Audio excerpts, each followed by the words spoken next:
चैतन्य महाप्रभु के जो बिल्कुल निजी पार्षद हैं, निजी पार्षद मीन्स रूप गोस्वामी एंड सनातन गोस्वामी, जो भगवान के बिल्कुल निजी पार्षद हुए, रूप गोस्वामी, सनातन गोस्वामी, जीव गोस्वामी, तो उसमें प्रमुख हुए रूप गोस्वामी। और हम सब रूप गोस्वामी के फॉलोअर बनने की कोशिश कर रहे हैं। एंड आई थिंक इस संसार में सबसे बड़ा अगर कोई धन है, सबसे बड़ी कोई संपत्ति यदि है, तो वो यही है कि हम रूप गोस्वामी के फॉलोअर बन जाएं किसी तरीके से। और आई मीन यहाँ पे जैसे राधे राधे हो रहा है, तो क्वेश्चन ये है कि क्या रूप गोस्वामी के फॉलोअर्स कर सकते हैं राधे राधे? एक्चुअली हम नहीं कर सकते, हमारे पास अधिकार नहीं है। We do not have the right to chant Radhe Radhe. क्यों? Anyone would tell why? Vrindavan में एक बार को फिर भी you have the access. Vrindavan में आपको फिर भी परमिशन मिल जाती है राधा रानी से, but here you can not do it. Why?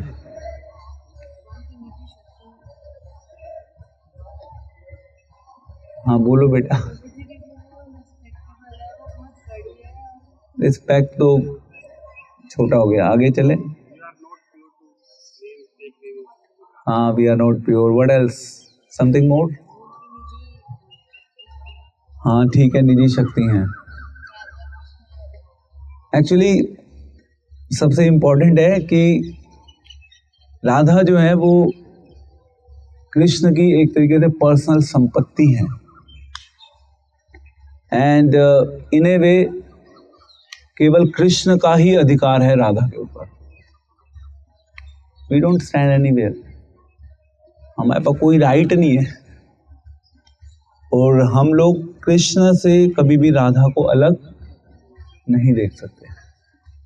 In fact Krishna से राधा को अलग देखने का मतलब होगा कि हम राधा एंड कृष्ण के प्रति अपराध कर रहे हैं। इसीलिए चैतन्य महाप्रभु ने जो दिया है हम सभी को, वो बहुत यूनिक है। इसलिए कई बार साधारण लोगों को चैतन्य महाप्रभु के द्वारा दिया हुआ जो गिफ्ट है उसको समझना बहुत मुश्किल हो जाता है। तो हम सब क्या है? हम सब रूपानुगा हैं। रूपानुगा होते हैं तो मतलब क्योंकि जो राधा नाम है, राधा नाम बहुत पर्सनल है। एक दृष्टिकोण से देखा जाए तो केवल कृष्ण के पास ही वो अधिकार है कि कृष्ण केवल राधा का नाम पुकार सकते हैं। कई बार हम वैष्णव भजन गाते हैं। वैष्णव भजन में हमारे आचार्यों ने उन भजनों को लिखा है, जैसे अभी हमने भजन गाया था, जय राधे जय कृष्णा जय वृंदावन। तो उस भजन में भी जो वर्ड राधे आ रहा है वो हम इसलिए गा रहे हैं क्योंकि हमारे आचार्यों ने हमें दिया है। तो इन्हें वे गौड़ीय वैष्णव परंपरा के अनुसार हम ऐसा नहीं कि कुछ भी गा सकते हैं। गौड़ीय वैष्णव परंपरा में हमें कुछ नियम दिए गए हैं। क्या हम गा सकते हैं, क्या हम खा सकते हैं, क्या पहन सकते हैं, सब कुछ गौड़ीय वैष्णव परंपरा में, गौड़ीय वैष्णव सिद्धांत के अनुसार हमें बताया गया है। तो श्री श्री राधा गोविंद देव जी का ये जो मंदिर है, अभी हम सब यहाँ पर एकत्रित हैं। Before getting into much philosophy, let's briefly discuss the point about Shri Shri Radha Govind Dev ji. Rupanuga मैंने कल बताया था, कमिंग बैक। रूपानुगा का मतलब क्या बताया था मैंने? हम सब रूपानुगा यानी कि रूप गोस्वामी के फॉलोअर हैं। क्यों है रूप गोस्वामी के फॉलोअर? ये भी कल बताया था। क्यों है? हाँ, श्री चैतन्य मनोभीष्टम। अब एक्चुअली देखा जाए तो एक शुद्ध भक्त जो होता है, एक तो भगवान की बात हो गई। चैतन्य महाप्रभु तो एक दृष्टिकोण से स्वयं कृष्ण ही हो गए।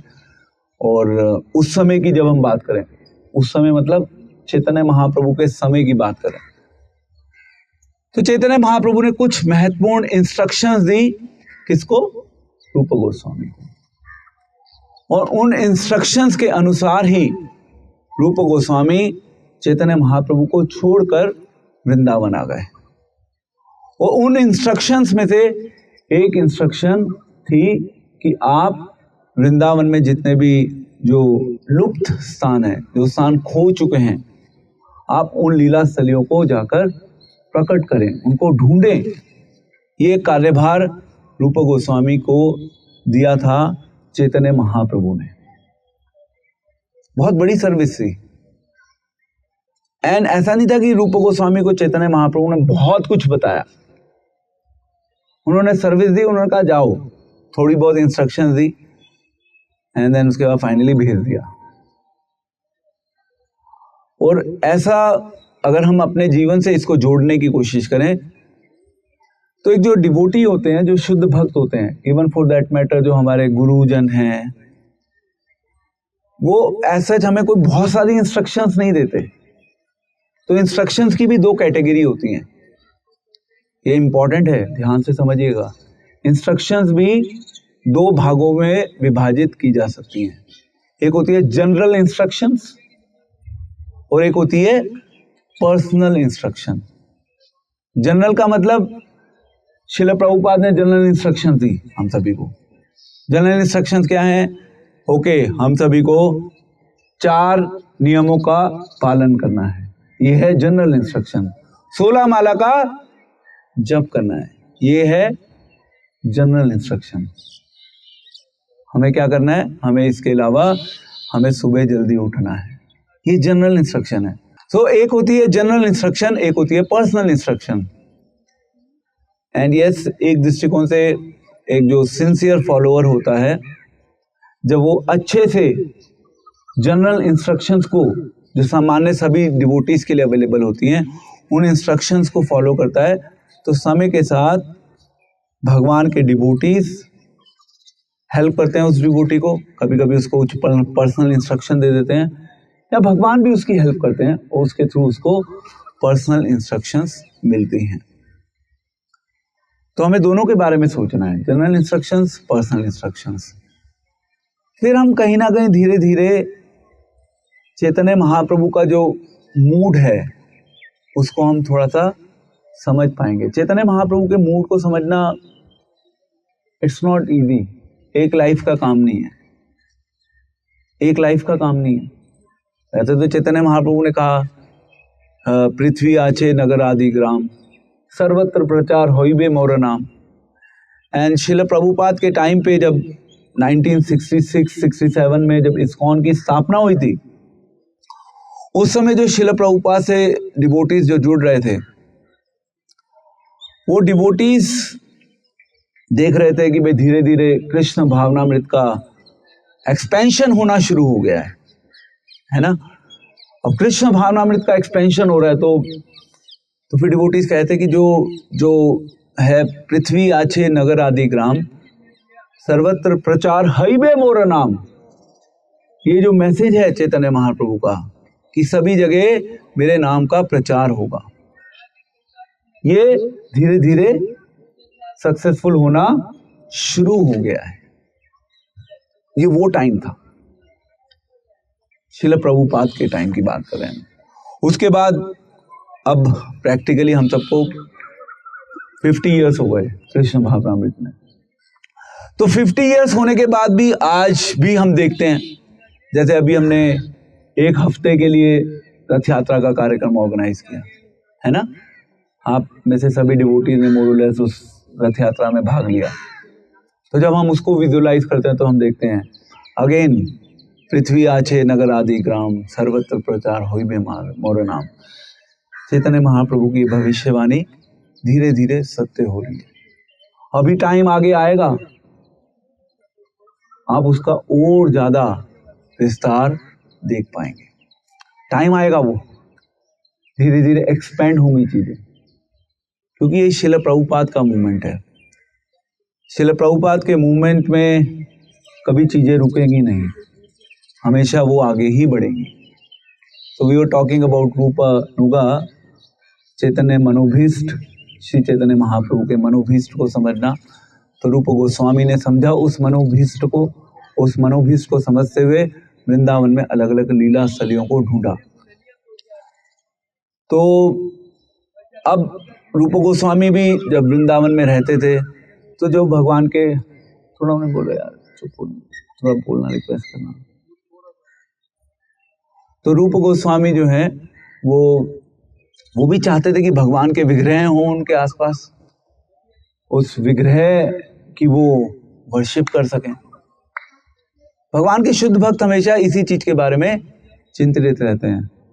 उनके मन में यही चलता है कि कैसे वो भगवान की सेवा कर सकें। अब विग्रह मतलब क्योंकि भगवान के विग्रह जो 3 प्रमुख विग्रह हैं, अगर हम बात करें 3 प्रमुख विग्रहों की, आज हम उन तीनों विग्रहों के दर्शन करेंगे। पता है आप लोगों को? तीनों विग्रहों के हम आज दर्शन करेंगे। तो हमने राधा गोविंद देव जी के मॉर्निंग में दर्शन कर लिए। हम फिर अभी इसके बाद जो जाएंगे, हम राधा गोपीनाथ मंदिर जाएंगे। तो उसके बाद फिर फाइनली हम कहाँ जाएंगे? होटल तो आउट है। उसके बाद फाइनली हम लोग मदन मोहन के मंदिर जाएंगे, श्री श्री राधा मदन मोहन मंदिर। तो ये जो तीनों विग्रह हैं, ये तीनों विग्रह प्रैक्टिकली भगवान के परपोत्र, ग्रैंडसन, क्या परपोत्र, भगवान के परपोत्र ब्रजनाभ ने उन तीनों विग्रहों को स्थापित किया था ओरिजिनली। तो भगवान कृष्ण इस संसार से चले गए और भगवान कृष्ण के जाने के बाद युधिष्ठिर जो महाराज थे, युधिष्ठिर महाराज प्रैक्टिकली वो पूरे संसार के राजा थे। उन्होंने कहा कि अब मैं क्या करूंगा यहाँ पे रह के। He was not interested। भगवान चले गए, what will I do? उन्होंने कहा भगवान चले गए तो मैं भी जाना चाहता हूँ, बट उनके ऊपर एक बहुत बड़ी रिस्पॉन्सिबिलिटी थी। तो भगवान के भक्तों के ऊपर जब रिस्पॉन्सिबिलिटी होती है तो वैसे उस रिस्पॉन्सिबिलिटी को छोड़ते नहीं है। फिर उन्होंने क्या किया, परीक्षित महाराज को राजा बनाया पूरे संसार का। परीक्षित महाराज पूरे संसार के राजा बन गए और उसके पश्चात फिर ये चर्चा शुरू हुई। मैं ये आज से लगभग 4,500-5 हजार वर्ष पुरानी बात कर रहा हूं। फिर उस समय चर्चा शुरू हुई कि भाई भगवान कृष्ण की लीला स्थलियों को ढूंढा जाना चाहिए। और फिर सभी ने रिक्वेस्ट किया था ब्रजनाभ से कि भाई आप भगवान की लीला स्थलियों को ढूंढिए और भगवान का कुछ ऐसा इस संसार के लोगों को देके जाइए जिससे कि इस संसार के जीव भगवान का स्मरण कर सके। ये चाहते थे उस समय वहां पर डिवोटीज। तो ब्रजनाभ ने फिर क्या किया, ब्रजनाभ ने कहा ठीक है, ये तो it's a good point, it's a good idea. Ultimately भगवान का जितना यश गान हो सके, कीर्ति गान हो सके, उतना कम है। वो भी भगवान के यश का गान कर रहे थे। अभी हम सब भी साथ में मिलकर भगवान के यश का गान कर रहे हैं। यशोगान भगवान का हमेशा होता रहना चाहिए। जितना भगवान के यश की कीर्ति होगी, यश का गान होगा, उतना ही सभी जगह केवल मंगल ही मंगल होगा। यदि भगवान के यश का गान नहीं होगा तो सब जगह केवल अमंगल ही अमंगल होगा। तो भी आप मंदिर में बैठे हैं, तो मंदिर में बैठे हैं हम, नेचुरल ब्यूटी है, बहुत सुंदर गार्डन है। ये गार्डन इनफैक्ट यहाँ के जो राजा थे, राजा जय सिंह टू, ये तभी के टाइम की प्रॉपर्टी है पूरी। मैं भी इस प्रॉपर्टी पे, इस स्थान पे पर्टिकुलरली मैं भी आज पहली बार आया हूँ। तो भी प्रभु जी बता रहे थे हमें, ये कुछ डिवोटीज जयपुर से आए हुए हैं हमारे बीच में, तो वो बता रहे थे कि ये पूरा स्थान बेसिकली राधा गोविंद देव जी की सेवा के लिए एक तरीके से डेडिकेटेड है, समर्पित है। ये पार्क हो गया, पीछे महल है, महल में वो रानी, क्या नाम बता रहे थे आप, जो एट प्रेजेंट यहाँ की जो डिप्टी सीएम है, वो सक्सेसर हैं, वो सक्सेसर हैं उस जय सिंह टू की, काइंड ऑफ सक्सेसिव जनरेशंस में वो आती हैं। तो अभी भी आपने देखा मॉर्निंग में जब मंगला आरती हो रही थी I mean, it was like almost thousands of people were there. लोग आ रहे थे, जा रहे थे. क्विकली लोग दर्शन करके चले जाते हैं, क्योंकि आज रविवार का दिन था, तो मुझे भी इतनी उम्मीद नहीं थी कि इतनी ज़्यादा भीड़ होगी. बहुत ज़्यादा भीड़ थी, मतलब काफ़ी. सो एनी हाउ, भगवान के देखिए ऐसे दर्शन हो नहीं हो, ऐसे मैं आपको एक सीक्रेट बताता हूँ, ये बहुत सिग्निफिकेंट रोल प्ले करता नहीं है. कल मैं मुकेश प्रभु से रात को कह रहा था, प्रभु दर्शन करने जाना है, मतलब what is the need, do we really need to go for darshan. सही बताऊं तो मैं आना नहीं चाह रहा था. As such, I don't have the eyes to see Krishna, so where will I go, what will I see. तो कोई पॉइंट था नहीं मेरा आने का. बट देन उन्होंने बोला कि भाई आप नहीं जाओगे तो फिर सब कहेंगे कि भाई आप ही नहीं आए, तो फिर ये तो एक गलत मैसेज चला जाएगा. तो मैं आ गया, ठीक है. मैंने कहा चलो, let the devotees be happy. So as such हमारे पास अभी आंखें नहीं है भगवान को देखने की, तो क्या किया जाए ऐसे में? What is the solution? Anyone, what is the solution? श्रवणम, स्मरणम. ओके, आंखें नहीं है तो what is next? What should we do? Chant Hare Krishna and be happy. हम सब यही कह रहे थे ना, कीर्तन कर लो, श्रवण कर लो, chant Hare Krishna and be happy. This is like the एक सारी प्रॉब्लम्स का एक ही सॉल्यूशन है. प्रभुपाद जी के टाइम पे ऐसा होता था, जब बहुत ज्यादा डिस्टरबेंस हो जाती थी, डिवोटीज आ रहे हैं, कुछ कहीं कोई प्रॉब्लम हो गई, कोई डिवोटी छोड़ के चला गया, किसी ने बहुत बड़ा कांड कर दिया. कांड होते थे, प्रभुपाद जी के टाइम पे भी कांड होते थे. सो प्रभुपाद से कहते थे, if there is no solution then there is only one solution, and that solution is chant Hare Krishna and be happy.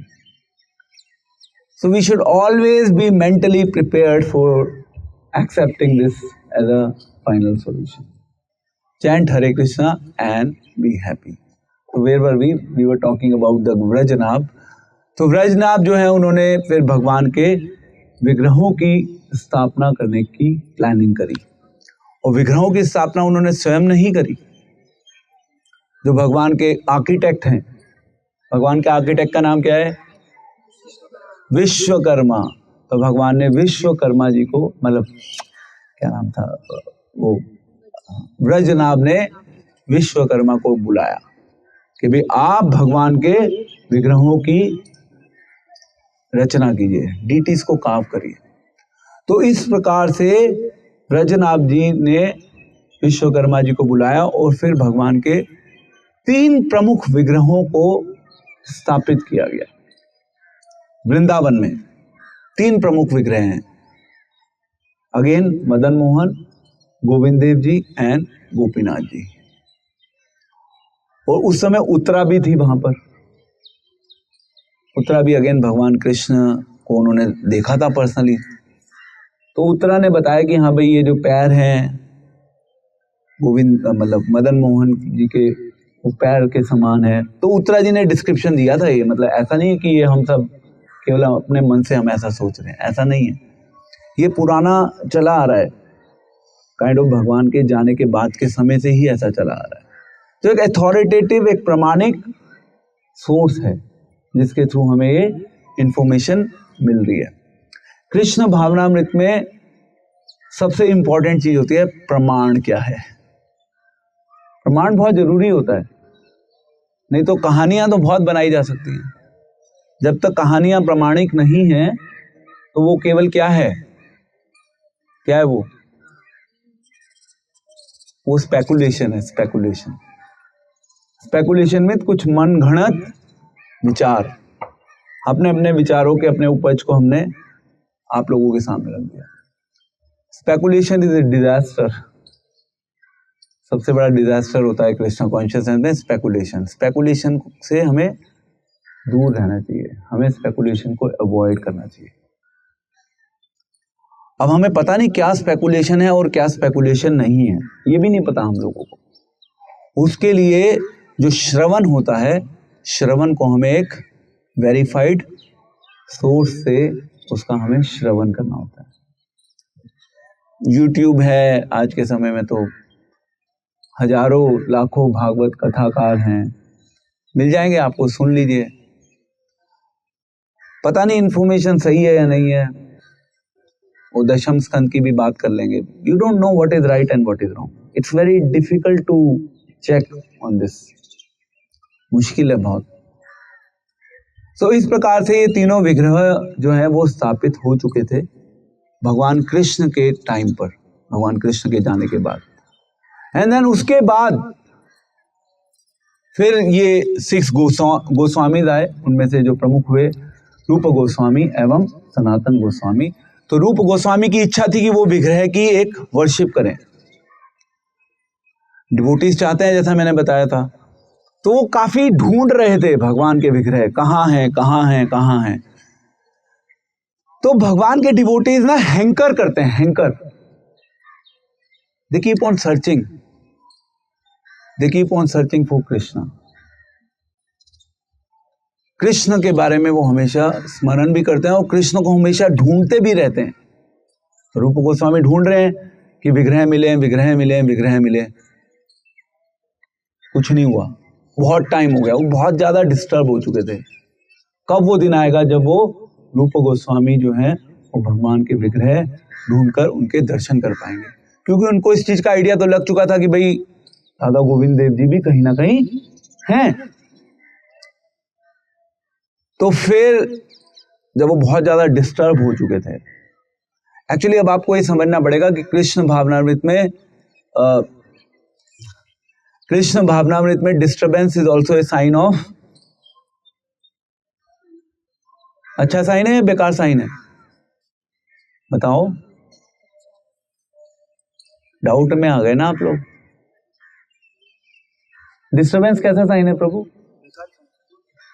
इस संसार में रहते हैं तो disturbance is always disturbing, no one wants to have disturbance in their life, everyone wants an easy and a comfortable life. We are trying to look for the comfort in a disturbing world. This is the illusion that has been created for all of us, and we get illusion, and out of that illusion we actually do not understand what's really happening, and we forget the reality. So then what happens? Then Krishna gives more and more disturbances in our life. जब भगवान कृष्ण हमारे जीवन में और disturbances देते हैं तो फिर हमें समझ आता है कि ये संसार बकवास है, तभी तो समझ आएगा। अगर सब कुछ कंफर्टेबल होगा तो कैसे समझ आएगा। इसीलिए तो कुंती महारानी ने प्रार्थना करी है, विपद संतुता, विपदाएं आए मेरे जीवन में, और वो प्रार्थनाएं हम सब नहीं कर सकते। आप कह रहे प्रभु जी ऑलरेडी इतनी डिस्टर्बेंसेस हैं, आप कह रहे हो और डिस्टर्बेंसेस के लिए प्रार्थना करो, इट्स नॉट इजी। तो वो डिस्टर्ब थे, वो उनकी जो हैंकरिंग थी, उनकी जो डिस्टर्बेंस थी वो भौतिक नहीं थी, आध्यात्मिक थी। तो आध्यात्मिक डिस्टर्बेंस यदि आपके जीवन में आती है तो आध्यात्मिक डिस्टर्बेंस भी आपको क्या करती है, क्या करती है, शुद्ध करती है, आपको आगे बढ़ने के लिए प्रेरित करती है। ये आध्यात्मिक डिस्टर्बेंस है। तो रूप गोस्वामी की डिस्टर्बेंस भौतिक नहीं है, आध्यात्मिक है। जब वो बहुत डिस्टर्ब हो चुके थे तो फिर भगवान आ गए उनके पास फाइनली। अब भगवान कैसे आए थे? भगवान एक ब्राह्मण के रूप में आए थे। भगवान एक ब्राह्मण के रूप में आए और भगवान ने आकर कहा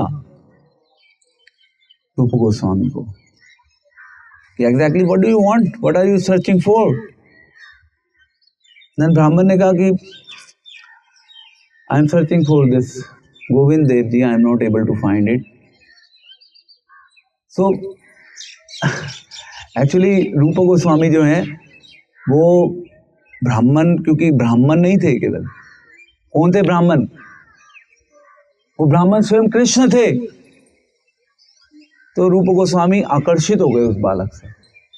अब एक छोटा सा बालक, अगर आप if you are like elder, एक छोटा सा बालक अगर आपको कुछ बोले तो आप सुनते हो बालक की बात?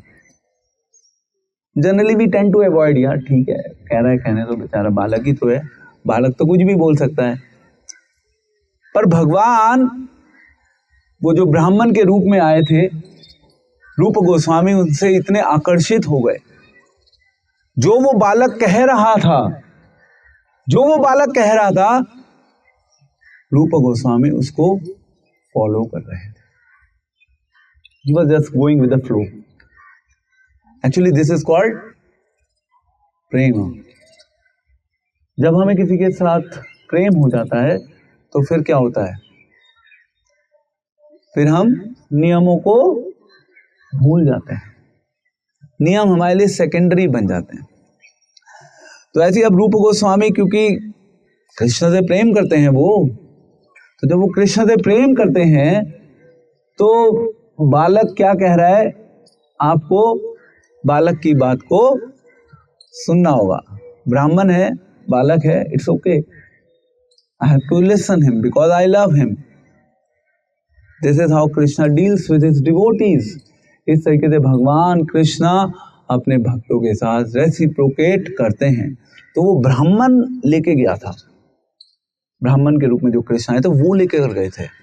उन्होंने कहा कि आप जाइए वहां पर, मतलब लेके गए थे साथ में, तो आप चलिए मेरे साथ। और वहां पे फिर उन्होंने बताया था कि इस स्थान पर यहाँ पे गोविंद देव जी के विग्रह हैं। ये रूप गोस्वामी के समय की बात है। रूप गोस्वामी मतलब चैतन्य महाप्रभु जब चले गए थे प्रैक्टिकली, तो उस समय ये सब चल रहा था। यानी कि ये बात हो गई, आप मान के चलिए 16th सेंचुरी की, 16th सेंचुरी की बात है। वृंदावन में थे रूप गोस्वामी। तो वृंदावन में रहते हुए फिर वो ब्राह्मण लेके गए, तो उस स्थान को फाइनली खोदा गया। एंड खोद के फाइनली जो विग्रह ब्रजनाभ जी ने स्थापित किए थे लगभग 4,500-5 हजार वर्ष पहले, उन विग्रह को फाइनली निकाला गया। और वही विग्रह आज हमारे बीच में गोविंद देव जी के रूप में है, जो यहाँ पे अभी स्थापित है। This is very brief kind of introduction. तो इस प्रकार से गोविंद देव जी ने अपने परम भक्त श्रील रूप गोस्वामी की सेवा को स्वीकार किया था। एंड ये सेवा ओरिजिनली वृंदावन में होती थी, जैसा हमने पहले डिस्कस किया है बार बार। ओरिजिनली वृंदावन में होती थी। वृंदावन में एक्चुअली जो औरंगजेब था उसको सबसे बड़ी प्रॉब्लम कहाँ से हुई थी, शुरुआत देखिए उस प्रॉब्लम की। तो वृंदावन में पहले के समय तो लैंप्स वगैरह काफी जलाए जाते थे ना, लैंप्स वगैरह का काफी रोल होता था पहले के समय में। तो प्रकाश किया जाता था लैंप्स के थ्रू। पहले ये आर्टिफिशियल लाइट का तो कॉन्सेप्ट एग्जिस्ट नहीं करता था, तो पहले नेचुरल लाइट के थ्रू ही प्रकाश होता था। तो औरंगजेब, आई थिंक वो आगरा में थे, औरंगजेब। और आगरा से उन्हें ये जो गोविंद देव जी का मंदिर था वृंदावन में, आई थिंक डिस्टेंस लगभग 60-70 किलोमीटर है कुछ आगरा और वृंदावन के बीच में। तो वो लैंप इतना ज्यादा प्रकाश दे रहा था, औरंगजेब ने आगरा से उस लैंप के प्रकाश को देख लिया था। Can you imagine? In a way देखा जाए तो आज की मॉडर्न टेक्नोलॉजी में तो पॉसिबल नहीं है नहीं पॉसिबल आज की मॉडर्न टेक्नोलॉजी। अब उस समय कैसे हो रहा था मुझे नहीं पता, बट हो रहा था साइंटिफिकली। और कितनी भी हाइट ज्यादा हो, मतलब how can you see something like 50-60 kilometre, मतलब बहुत ज्यादा है ये 50-60 किलोमीटर, दिखना इम्पॉसिबल है, बट फिर भी दिख रहा था। तो उन्होंने जब उस लैंप को देखा तो फिर उन्हें पता लगा ये किस चीज का लैंप है, ये इतना बड़ा क्या खड़ा हुआ है। अब फिर उनके अंदर जो द्वेष था, उनके अंदर वो द्वेष जागृत हो गया, प्रकाशित हो गया। उस प्रकाश से, उस लैंप के प्रकाश से उनके हार्ट में भगवान के प्रति द्वेष जागृत हो गया। और जब वो द्वेष जागृत हुआ तो क्या हुआ उसका परिणाम? उन्होंने फिर से ये प्लान किया, उन्होंने प्लॉट किया, यानी कि औरंगजेब ने ये प्लॉट किया कि वृंदावन में जितने भी मंदिर हैं उन मंदिरों को ध्वस्त करना होगा, नष्ट करना होगा, खत्म करना होगा। कलयुग में भी ऐसे औरंगजेब हमारे आसपास घूमते रहते हैं, कई बार उनको आइडेंटिफाई करना बड़ा मुश्किल होता है। कुछ औरंगजेब कम्युनिस्ट के रूप में जाने जाते हैं हमारे समाज में। औरंगजेब कम्युनिस्ट लोग जानते हैं आप लोग कौन होते हैं? Do you know communist? Who is communist? चलो वो फिर कभी बात करेंगे कम्युनिस्ट कौन है, वो दिल्ली का विषय है। सो औरंगजेब ने मंदिरों को नष्ट करने की ठान ली थी, अपनी सेनाओं को भेजना शुरू कर दिया वृंदावन। अब ये जय सिंह थे यहाँ पे जयपुर में, उनका भगवान के प्रति एक स्वाभाविक आकर्षण था। ऐसा कहते हैं कि वो गौड़ीय वैष्णव थे। Is it really the truth? अच्छा, मतलब वो इन्फ्लुएंस तो थे। तो वो गौड़ीय वैष्णविज्म का पालन करते थे जय सिंह जी। तो उसके बाद जो जय सिंह थे उन्होंने कहा कि भाई ये डीटीज हैं, इंपॉर्टेंट विग्रह हैं, मतलब उनकी रक्षा करना हमारा कर्तव्य बनता है। तो उन्होंने फिर क्या किया, जो भगवान के विग्रह वृंदावन में थे उन विग्रहों को फिर यहाँ पर ट्रांसपोर्ट करना शुरू किया। तो एक एक करके आई थिंक एटलीस्ट 6 विग्रह जो प्रमुख हैं, एक एक करके 6 विग्रह वृंदावन से जयपुर आ गए। उनमें से एक विग्रह श्री श्री राधा गोविंद देव जी हैं। अब एक दृष्टिकोण से देखा जाए तो अगर आप भागवतम पढ़ेंगे तो भागवतम में ये भी आ रहा है कि भगवान कृष्ण कभी वृंदावन छोड़ के नहीं जाते, ऐसा भी डिस्कस हो रहा है जगह जगह। तो क्या भगवान कृष्ण वृंदावन छोड़ के जाते हैं? जाते हैं नहीं जाते? इस स्टेटमेंट को समझना बड़ा मुश्किल है। एक दृष्टिकोण से देखा जाए तो भगवान जा रहे हैं, एक दृष्टिकोण से देखा जाए तो भगवान नहीं भी जा रहे। एक्चुअली भगवान का जाना नहीं जाना ये अपने आप में बड़ा एक तरीके से it's a very confusing subject matter. इसको समझना आसान काम नहीं है, बुद्धि से नहीं समझ पाएंगे हम लोग। हम कहें कि हम थोड़ा अपना दिमाग लगा लेंगे, हम दिमाग से इस विषय के बारे में समझ पाएंगे, इतना आसान नहीं है ये विषय। क्योंकि भगवान तो हमेशा गोलोक में रहते हैं, भगवान वैकुंठ में भी रहते हैं, भगवान हम सभी जीवों के हृदय में भी रहते हैं। रहते नहीं रहते? हार्ट में रहते हैं। And if you are actually practising Krishna consciousness well, you can just close your eyes एंड आप हाथ यहाँ पे रखेंगे तो आप इस चीज को अनुभव कर पाएंगे कि कृष्णा हमारे हृदय में रहते हैं। It is possible. ये कृष्ण है, कृष्ण इज एवरीवेयर। कृष्ण वृंदावन में भी हैं, कृष्ण गोलोक में भी हैं, सब जगह हैं, और फिर भी छोड़ के भी चले जाते हैं और रहते भी हैं। तो इट्स ए कंफ्यूजिंग साइंस। इस कंफ्यूजिंग साइंस को समझना इतना आसान नहीं है। इस कंफ्यूजिंग साइंस को कैसे समझा जाएगा? कैसे समझा जाएगा बताओ? कैसे समझा जाएगा? कंफ्यूजिंग है ना? How do we understand? Anyone has any guess? Actually महाजन ये न गता से पंथा, केवल यही प्रोसेस है, there is no second process. इस संसार में कोई सेकंड प्रोसेस एग्जिस्ट नहीं करती। महाजन ये न गता से पंथा, महाजनों के चरणों का अनुगमन, उनको फॉलो करना होगा तभी कुछ हो पाएगा। इसीलिए हम सब क्या है, हमें सिद्धांत के ऊपर स्टिक होना पड़ेगा। बिना सिद्धांत के ऊपर स्टिक हुए बहुत ज्यादा चांसेस हैं कंफ्यूज होने के, इधर उधर डायरेक्ट होने के। बच के रहना ना उससे, उसके लिए सिद्धांत के ऊपर फोकस करना आवश्यक है। इसीलिए श्रवणम है। श्रवणम का इंपॉर्टेंट रोल यही है कि हम सब अपने आप को डायरेक्ट कर सकें। किसके लिए? कि भाई हम सब कंफ्यूज ना हो जाए। बहुत सारी ऑप्शंस कंफ्यूजन की हम सभी के लिए अवेलेबल है सोसाइटी में। So time is up, and considering the time factor,